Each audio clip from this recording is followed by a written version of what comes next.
I never thought I'd be the one to cover the night shift, but I guess that's how life throws things at you sometimes. I've always been the day shift clerk at this quiet supermarket, a regular, dependable guy doing regular, dependable work. My routine was simple. Clock in at 9 a.m., deal with a steady stream of customers, and head home by 6 p.m. Easy, predictable. But last night, that all changed. It was around 8 p.m. when I got the call from my manager, Linda. Now, Linda's been nothing but kind to me since I started here.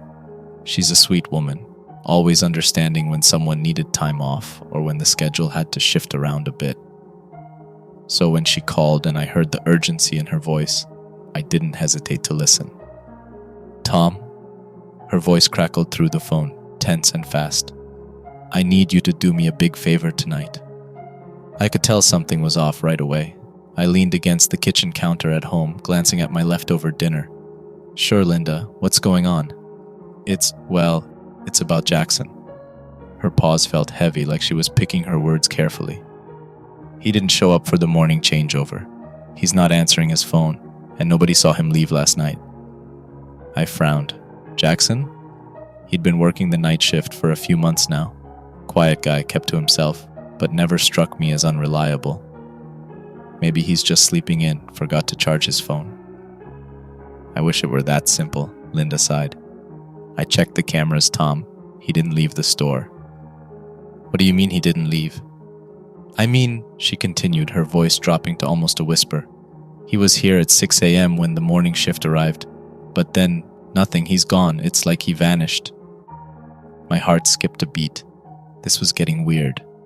"So, you need me to cover for him tonight?" "Just this once," she assured me. "I know it's short notice, but you're the only one who's free. Please, Tom, I'll owe you big time." Something in her voice made me uneasy, but I agreed. Linda had been good to me, and I couldn't leave her in the lurch. After all, what was the worst that could happen on a quiet night shift? "I'll do it," I said finally, "but only this once." Linda let out a sigh of relief. "Thank you, Tom. I owe you." By 10:30 p.m., I was on my way to the supermarket, mentally preparing myself for what I assumed would be a long, boring night. The store sat on the outskirts of town, nestled in a quiet suburban neighborhood. It was one of those places that never saw much action, especially at night. I figured I'd probably be alone for most of my shift. As I approached the back entrance, I noticed something strange. The employee door, which was usually locked at this time of night, was blown open. A gust of wind pushed it back and forth on its hinges, creating an eerie creaking noise. And then I saw him, Jackson. He was standing just inside the doorway, shivering like a leaf in the wind. His eyes were wide, bloodshot, and filled with something I couldn't quite place. Terror, maybe. He looked like he hadn't slept in days, his face pale and gaunt. "Jackson?" I called out, more confused than concerned at that moment. "What the hell are you doing out here? The manager's been looking for you." Jackson didn't respond right away. He stumbled toward me, his steps unsteady. When he got close enough, I could see the sweat beading on his forehead despite the cool night air. "Tom," he rasped, barely able to form the words. Don't cover the night shift." I blinked, taken aback by the urgency in his voice. "What? What are you talking about?" "You don't understand," he muttered, running a hand through his disheveled hair. "This place, it's not what it seems. You don't want to be here at night, trust me." I couldn't help but feel a little irritated. Jackson had always been a bit odd, but this was too much. "Come on, man, you're freaking out. Maybe you just need a few days off." He grabbed my arm, his grip surprisingly strong for someone who looked so weak. "No, I'm serious. Don't stay." I looked at him puzzled. Then he continued, "But if you do stay, check the last drawer of the counter. There's something there that will help you. And for God's sake, leave at 6 a.m. Not a minute earlier, not a minute later." "Jackson, listen to me." "I'm not going back in there," he interrupted, shaking his head violently. "Not ever." Then, before I could say another word, Jackson bolted, sprinting into the darkness as if his life depended on it. I stood there for a few moments, watching Jackson disappear into the night. His behavior was bizarre, but I chalked it up to exhaustion. Working nights had probably gotten to him. People don't always think straight when they're sleep deprived. Still, something about his warning gnawed at the back of my mind. When I finally entered the store, I found the day shift clerk, Sarah, getting ready to leave. She greeted me with a tired smile, but I could see the relief on her face. She was more than ready to clock out. "Hey, Tom," she yawned. "Thanks for covering tonight." "No problem," I replied, glancing around. "By the way, did you see Jackson earlier? He was acting kind of strange." Sarah raised an eyebrow. "Jackson? No, I didn't see him." I frowned. "What do you mean? He was just outside a minute ago, freaking out about something." She shook her head, clearly confused. "I didn't see anyone, and I've been here the whole time." A chill ran down my spine, but I forced myself to shrug it off. Weird. Maybe he was hiding out somewhere. "Maybe," Sarah said, unconvinced. "Well, good luck tonight. It's usually dead quiet, but..." She hesitated, biting her lip as if she wanted to say more. "But what?" "Nothing," she said quickly, grabbing her coat. "Just don't let it get to you. See you tomorrow." And with that, she left, leaving me alone in the quiet, fluorescent-lit store. The first hour was uneventful. A couple of customers wandered in, buying late-night snacks or picking up a few items they had forgotten. I scanned their goods, made small talk, and settled into what I thought would be an easy shift. Around 11:30 p.m., the store fell completely silent. There were no more customers, no more cars passing by outside, just me and the hum of the refrigerators. I began to relax, thinking maybe this night shift thing wouldn't be so bad after all. But then, as I sat behind the counter, I noticed something odd. At the far end of the store, in the dimly lit aisles, there was a figure. A customer, maybe. But they weren't moving, just standing there between two aisles, like they were waiting for something. "Hello?" I called out, peering into the darkened aisles. No response. The figure stood perfectly still at the far end of the store, where the lighting was poor, casting long, eerie shadows between the shelves. I squinted, trying to make out any details, but it was hard to tell if it was a person or just my mind playing tricks on me. The store was silent, except for the faint hum of the refrigerators and the low buzzing of the fluorescent lights above. "Hello?" I called out again, louder this time. No response. The figure didn't move. It was unsettling, but I convinced myself it was probably just a customer lingering in the shadows, perhaps deciding on a late-night snack. I turned my attention to the security monitor, thinking I could get a better look at whoever it was. Oddly enough, the camera that had a direct view of that aisle showed nothing. Just empty aisles, shelves lined with products, but no person in sight. I frowned, glancing back up toward the aisle itself, and my heart skipped a beat. The figure had moved. It was closer now, just beyond the poorly lit section, but still standing unnaturally still. I felt a chill crawl up my spine. My eyes flicked back to the monitor. Still, nothing. The figure wasn't there. It didn't make sense. I rubbed my eyes, trying to shake off the unease settling deep in my gut. Maybe it was a trick of the light, or maybe they were standing just in a blind spot of the camera. That had to be it. But when I looked back toward the aisle again, the figure had moved again, this time much closer. Now, it stood under better lighting, but somehow, the shadows still clung to them. I couldn't make out a face, just the vague silhouette of a person. They stood there, unnervingly still, as if waiting for something. My body moved before I could stop myself. I got up from behind the counter and made my way toward the aisle. I kept my eyes on the spot where the figure stood, but as soon as I rounded the corner and entered the aisle, nothing. No one was there. I stood still for a moment, the hair on the back of my neck prickling. The store was empty. There was no one there but me.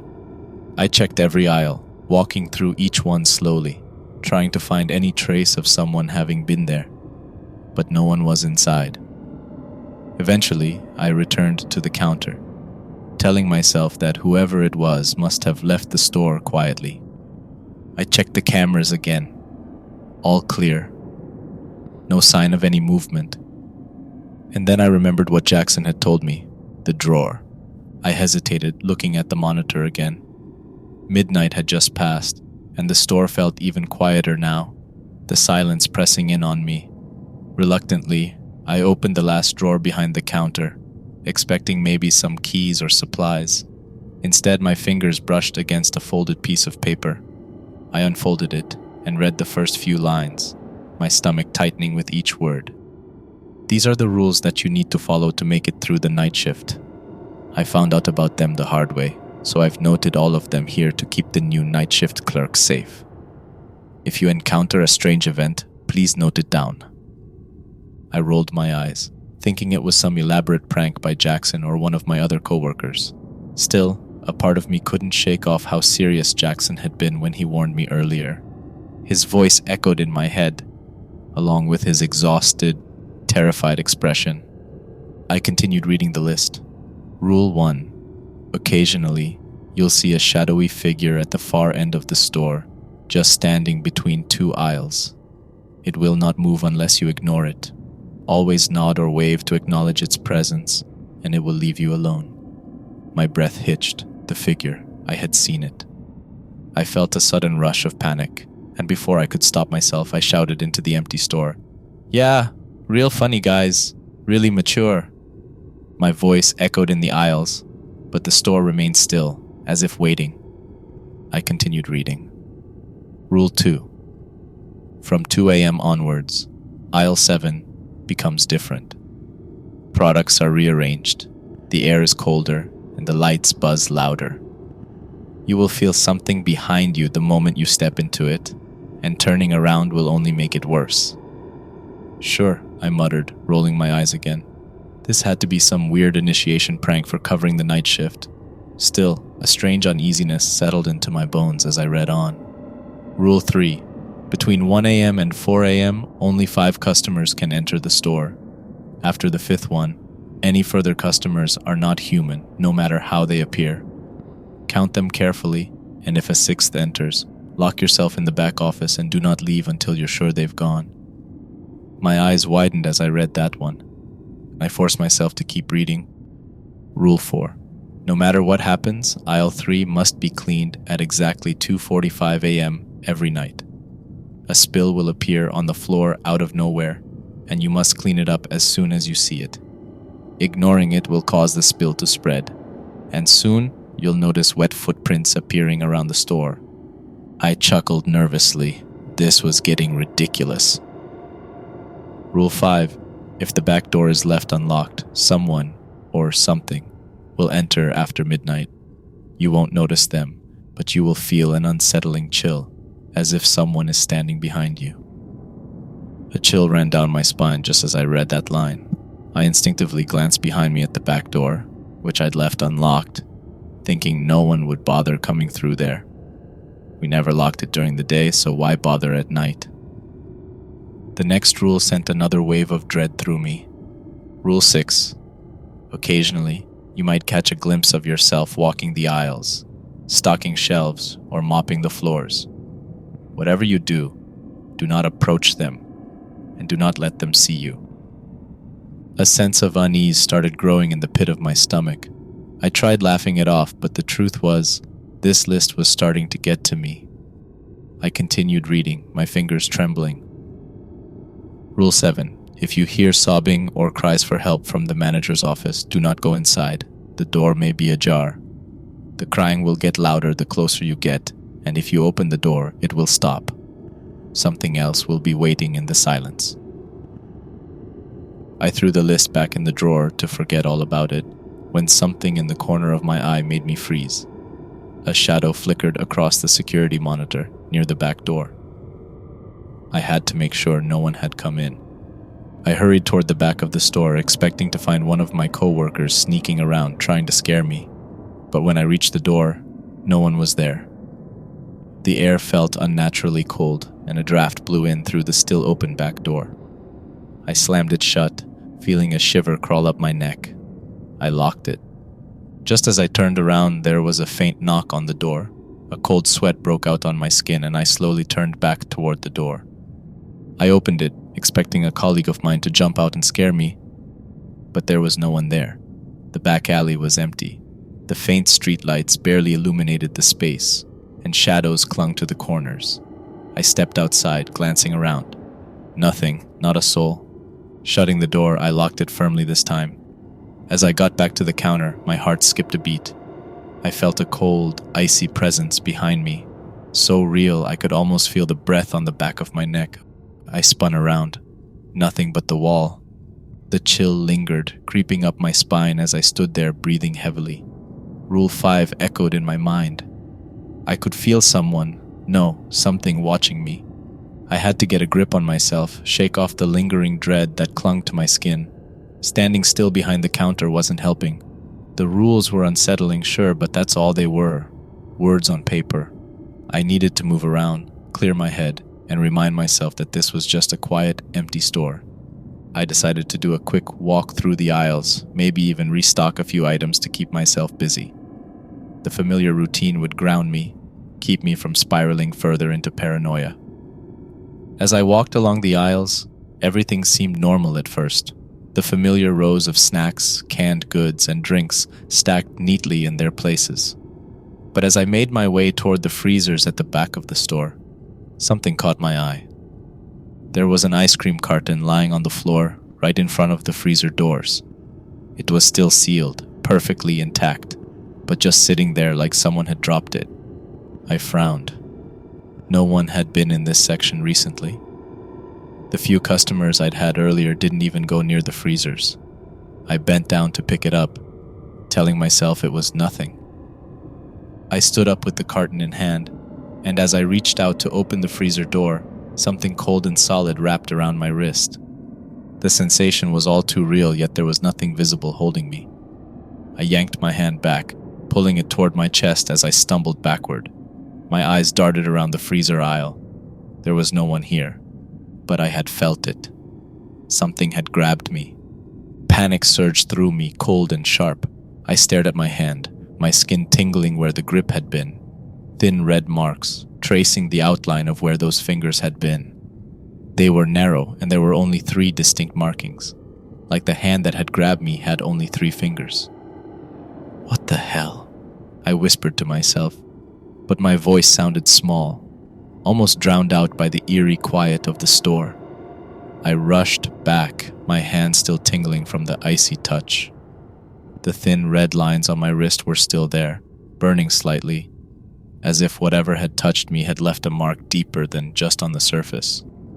When I reached the counter, I leaned against it, breathing heavily, my heart still racing in my chest. I couldn't shake the feeling of the cold, thin fingers gripping my wrist. I was still staring at my hand when something shifted in the corner of my vision. My head snapped up, eyes darting toward the back of the store, and that's when I saw it again. The figure, just like before, standing between the aisles in the poorly lit section. Its form was obscured by shadows, but I knew it was the same figure from earlier.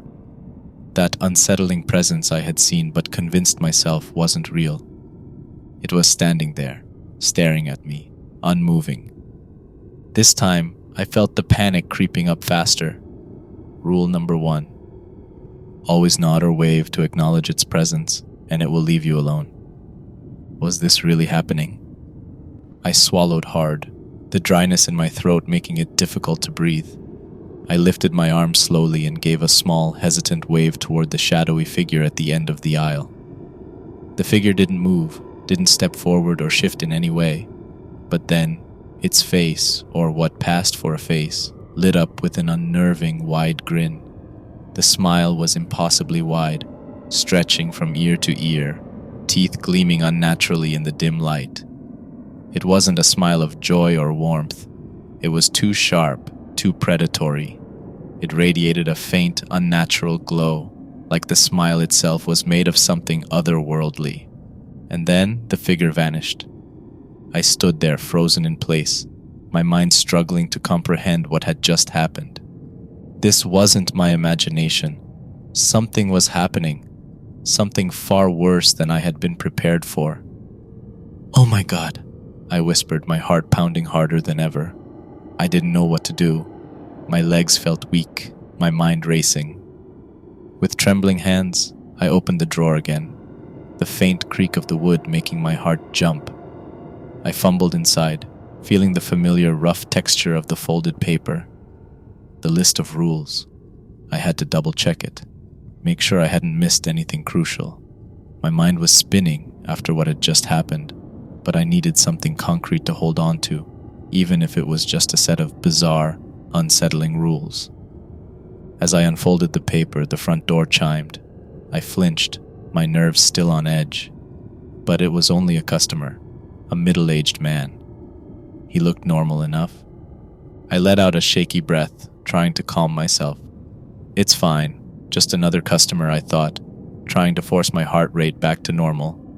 He nodded to me briefly and walked further into the store. I watched him for a second, then turned my attention back to the list, clinging to it like a lifeline. "Okay," I muttered under my breath, scanning the rules. "Between 1 a.m. and 4 a.m., count the customers, no more than 5. I glanced at the clock on the wall, just past 1 a.m.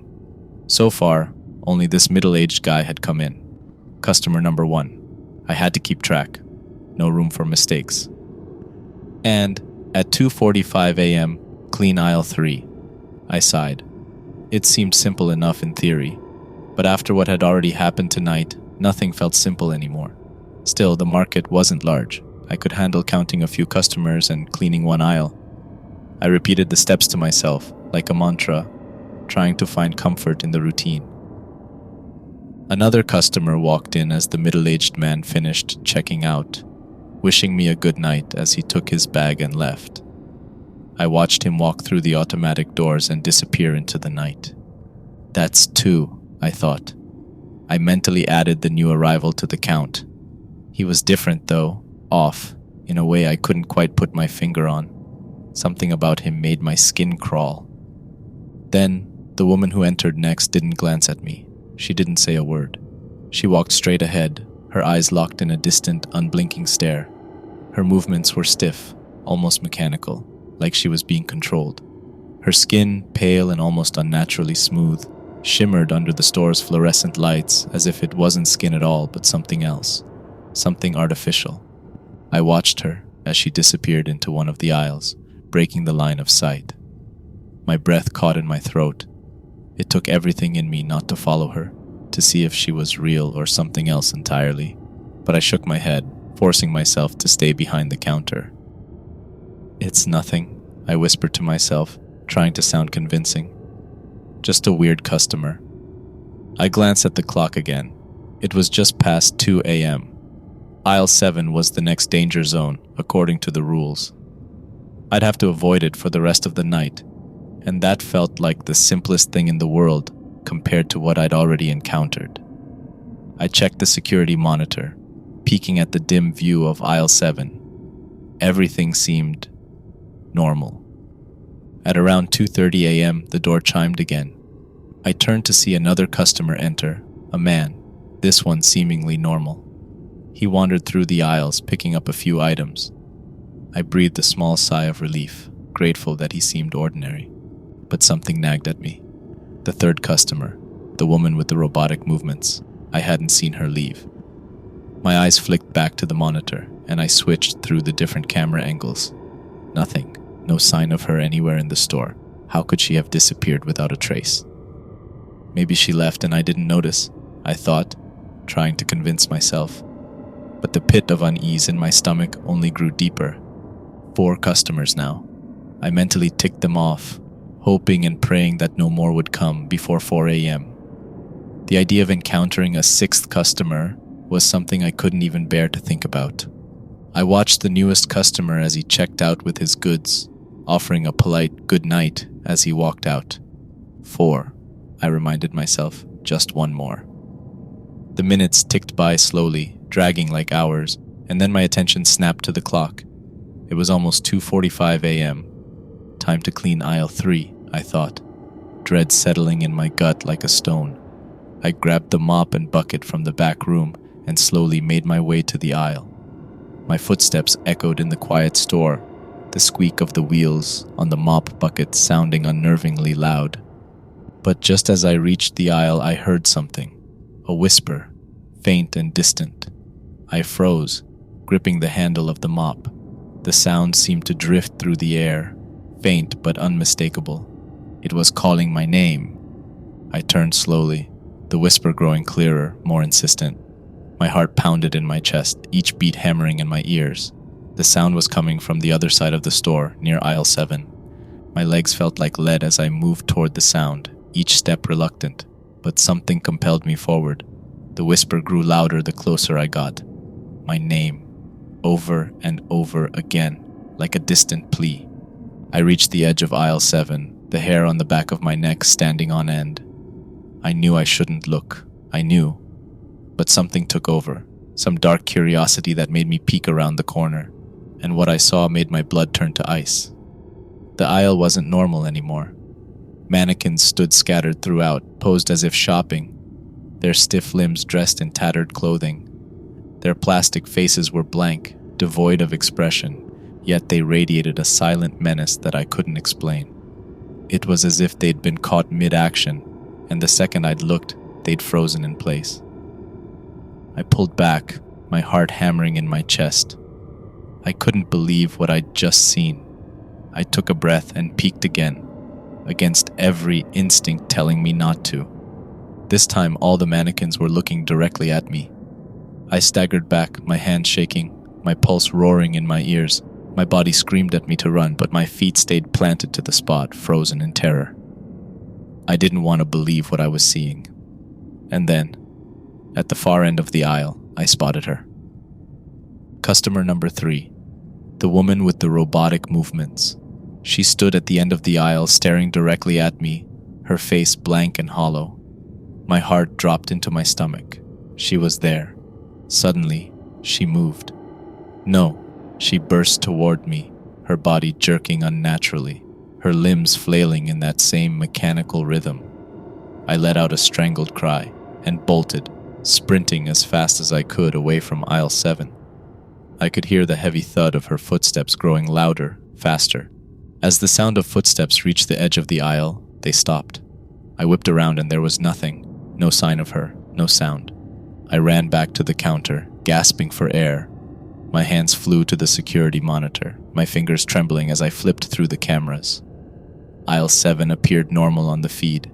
No mannequins, no robotic woman. Just an empty, quiet aisle. And then, from somewhere deep in the store, I heard my name again. This time, I wasn't playing this game anymore. I glanced at the clock. It was past 2:45 a.m. Aisle 3.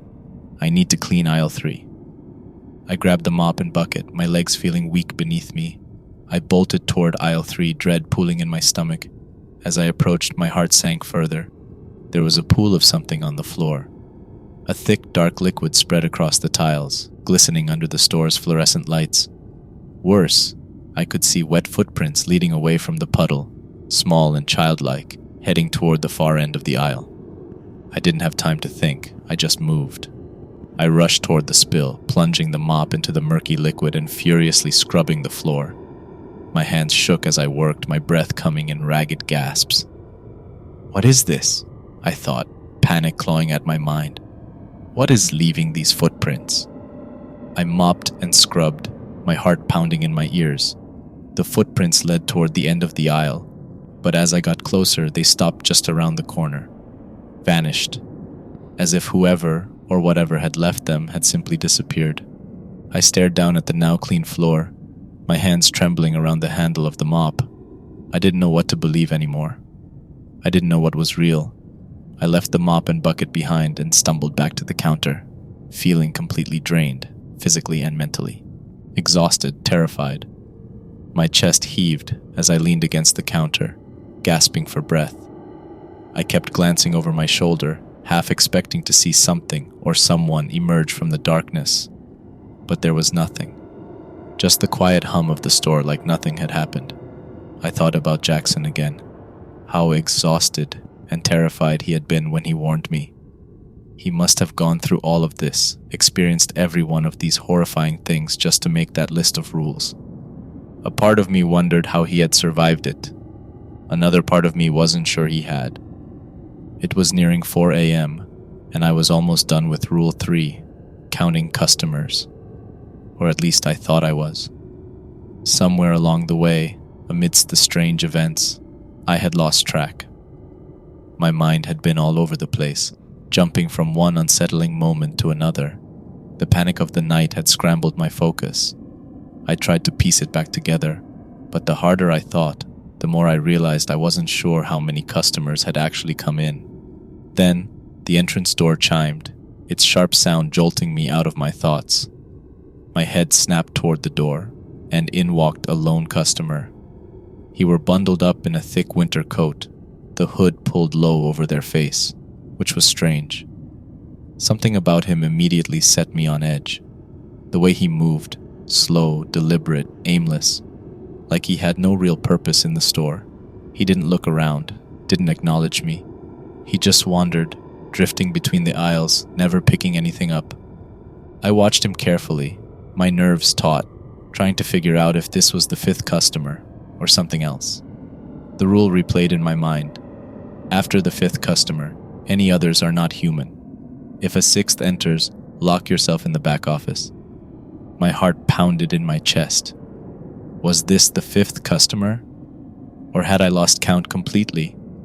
The night had become a blur of fear and confusion, and now I couldn't remember what was real anymore. As I stared at the man, something odd caught my eye. His reflection in the store's large front windows. It wasn't right. The image flickered, glitching in and out, like a broken video feed. His movements looked distorted, out of sync with their actual body. My stomach twisted with dread. Suddenly, the man stopped dead in their tracks, standing perfectly still. Slowly, he turned to face me, and I could feel the weight of their gaze through the shadows of the hood. 2 pale, ghostly eyes stared out from the darkness, locking onto me. He didn't blink, didn't move, just stared. And it felt like they were looking straight into my soul, seeing something in me that no one should ever see. Panic hit me like a freight train. I bolted from the counter, my legs moving on pure instinct. I didn't care what he was. I just knew I needed to get away. My heart thundered in my chest as I ran toward the back office, my footsteps echoing through the empty store. I glanced over my shoulder, half expecting to see the customer far behind me, but he was much closer than he should have been, gliding across the floor without moving his legs, almost like a statue being dragged through the air, his eyes still fixed on me, unblinking. I pushed myself harder, sprinting through the aisles until I reached the back office. I slammed the door shut and leaned against it, my breath coming in shallow gasps. Silence enveloped me like a suffocating blanket, just the pounding of my own heartbeat in my ears. Then, a low-pitched hum began to vibrate through the walls. It was soft at first, barely audible, but it grew louder, resonating from behind the door like some kind of electrical charge building in the air. I gulped, pressing my ear to the door, trying to make sense of it. My body was frozen with fear, my breath shallow and quiet, not daring to make a sound. The hum persisted for what felt like an eternity, filling the air with an ominous tension, and then, just as suddenly as it had begun, it faded away. The silence returned, thick and oppressive, like the store itself was holding its breath. I stayed there for what felt like hours, too terrified to move, my back pressed against the door, waiting for something to happen. But the only thing that greeted me was the eerie, suffocating stillness of the night. Eventually, the fear began to dull and curiosity took over. I hadn't heard anything for a while. Slowly, cautiously, I reached for the door handle, my hand trembling as I turned it. I cracked the door open, peeking out into the store. Everything seemed normal. The aisles were just as I'd left them, the lights buzzing faintly overhead. There was no sign of the customer, no sign of anything out of the ordinary. But I knew better than to trust appearances now. Nothing felt right. I made my way back to the counter, the tension of the night still buzzing beneath my skin, but there was a slight sense of relief beginning to creep in. I glanced at the monitor once more, scanning the empty aisles. The store was deserted, just as it should be. One more hour, one last stretch, and I'd be free of this nightmare for good. I kept watching the clock, the minutes ticking away slowly. It was almost over, just a little longer, and I'd be walking out of here, never to return to the night shift again. With each passing second, the weight on my shoulders lifted slightly. It was almost 6 a.m. No customers had come in during the last few hours, or so I thought. The store had been quiet, unnaturally so, but I was grateful for it. The fewer customers, the fewer things that could go wrong. Then, just as I was beginning to feel a flicker of hope, a soft knock echoed from the back door. I froze, my mind racing. I glanced at the clock. It was 5:50 a.m., 10 minutes until I could leave. I hesitated. The knock came again, firmer this time. Could it be the day clerk? I wondered, though skepticism gnawed at the back of my mind. Reluctantly, I walked toward the back door, each step slow and cautious. I unlocked it and opened it carefully. Standing there, smiling, was one of my colleagues from the day shift. "Hey," he said casually. "How was the night? You look like you've seen something." I stared at him, feeling a pit of dread growing in my stomach. "Yeah," I muttered, my voice hollow. "You could say that." He proceeded towards the counter. As he stood there, I couldn't shake the feeling that something was wrong. The sense of impending doom weighed on me, and my heart began to race again. I glanced around the dimly lit store, my nerves on edge. Suddenly the lights flickered, and then, without warning, everything went dark. The store was plunged into pitch blackness, and my breath caught in my throat. It was still dark outside, far too early for daylight, and now the store felt completely cut off from the world. My pulse quickened as I realized the power had gone out. I grabbed a flashlight from the back office, flicking it on in the suffocating darkness. I bolted toward the counter to check on my colleague, but when I got there, he was gone. I scanned the aisles with the flashlight, but there was no sign of him. My heart pounded in my chest as I ran to the door, my flashlight cutting through the dark like a blade. But when I reached the front door, it wouldn't budge. I turned, shining the flashlight through the glass. What I saw made my blood run cold. The world outside wasn't just dark, it was void, an abyss. The light from my flashlight didn't penetrate it at all. It was as if the darkness was swallowing the light whole, consuming everything beyond the threshold of the store. I couldn't see anything. No buildings, no street lights, nothing. The clock on the wall caught my eye and my stomach dropped. It was 6:02 a.m. The night shift clerk told me to leave at 6 a.m. sharp. Not earlier, not later. I felt panic rising in my throat as the realization hit me. I had made a terrible mistake. I began running around the store desperate, trying to figure out what to do. I had no plan, no idea what was happening, but I needed to escape. The store felt different now, like the walls were closing in. The aisles seemed to stretch and warp, twisting in ways that defied logic. Voices echoed through the space, whispers, groans, distant sobs. I could hear the mannequin woman from earlier, her stiff robotic movements shuffling through the aisles. Somewhere behind me, the man in the winter coat moved soundlessly, his hollow eyes still searching. I didn't know what was real anymore, or how long I'd been running. The store was changing, shifting, the aisles no longer obeying the rules of space and time. My breath came in short, panicked gasps as the voices grew louder, the walls seeming to pulse around me. I turned a corner, only to find myself back where I started. No matter which direction I ran, it all looped endlessly. Time was slipping away too. My mind struggled to hold on to moments, to figure out if seconds or hours were passing. I screamed, though I didn't know if any sound came out. Everything blurred together as my movements became frantic. My body felt weightless, as if I was floating through the chaos, trapped in an endless loop of repeating aisles and shifting shadows. Suddenly, I found myself back at the rear of the store, standing just by the back door. My hand trembled as I reached for the handle. I shoved it open, bursting out into the cool night air. The world outside was still dark, but now it was the familiar darkness of early night, not the void I had seen earlier. I glanced at my watch, my heart pounding in my ears. It was 11 p.m. With shaking hands, I reached into my pocket and pulled out a pen and the list of rules. My hand trembled as I scribbled down the last entry. Rule 8. Whatever you do, leave the supermarket at 6 a.m. sharp, not a minute earlier, not a minute later. If you don't, the store will feel different, like it's been sealed away from the world. The aisles will shift and stretch, and strange entities will roam through the store. You'll be trapped with them until night falls again.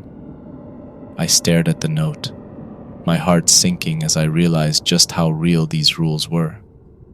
I glanced down at my hand, the same hand that had felt the icy grip earlier, and the 3-fingered markings were still faintly visible on my skin. This was real, every part of it. As I stood there, one of my colleagues approached the back of the store, waving at me casually. "Hey, everyone's been looking for you," he said, as if nothing was wrong. "You all right?" I didn't respond. I didn't know how to explain what had happened. "I'm taking the night shift tonight," he added. "Is there anything I should know?" I swallowed hard, pulling out the list of rules and handed it to him. "This is not a joke," I said, my voice barely above a whisper. "Read them, follow them, exactly." He looked at me, confused, but I didn't wait for a response. I just turned and walked away, my footsteps heavy with the weight of what I had experienced. I knew I couldn't explain it to him, couldn't convince him of what was coming. I left the supermarket behind knowing I would never return. Not during the day and certainly not during the night. Never again.